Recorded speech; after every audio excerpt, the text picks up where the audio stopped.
សួស្តីបងប្អូនអរគ្នាថ្ងៃហ្នឹងមានបេសកកម្មមួយគឺទៅទិញអីវ៉ាន់យកមកលក់ហើយនឹងមើលត្រួសទៅបងប្អូនមានអីច្រើនទេថតចែកជូនបងប្អូនមើលលេងហើយបើស្រឡាញ់អីជួយចុចអីកុំជួយចុច like និង follow ម្នាក់មួយបងប្អូន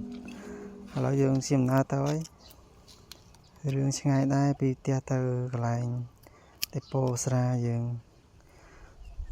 ជាមានតែតោយើងមួយ today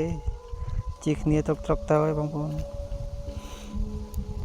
អត់តាន់មានសមត្ថភាពទិញអាថ្មីចឹងហើយយើងជិះអាម៉មសិនទៅឥឡូវយើងអត់ផ្លូវបាក់មកមុខទៀតទេនេះ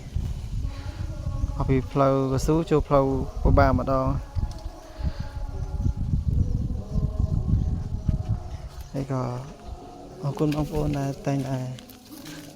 ជួយចុច like និង comment វីដេអូមុនអីឥឡូវយើងជិតដល់ហើយនេះមើលមុខខ្លួនឯងតិចសិនឥឡូវយើងបានមកដល់ហើយដេប៉ូយើងធំដែរគាត់លក់ច្រើនដែរវ៉ាន់គាត់ហើយបងប្អូនស្គាល់ចាំជួយទិញគាត់ផងកន្លែងគាត់ដេប៉ូនៅខាងព្រះយើងហ្នឹងឥឡូវមកដល់មានចាំមកយូរក៏លើកដាក់លើម៉ូតូយកទៅហើយ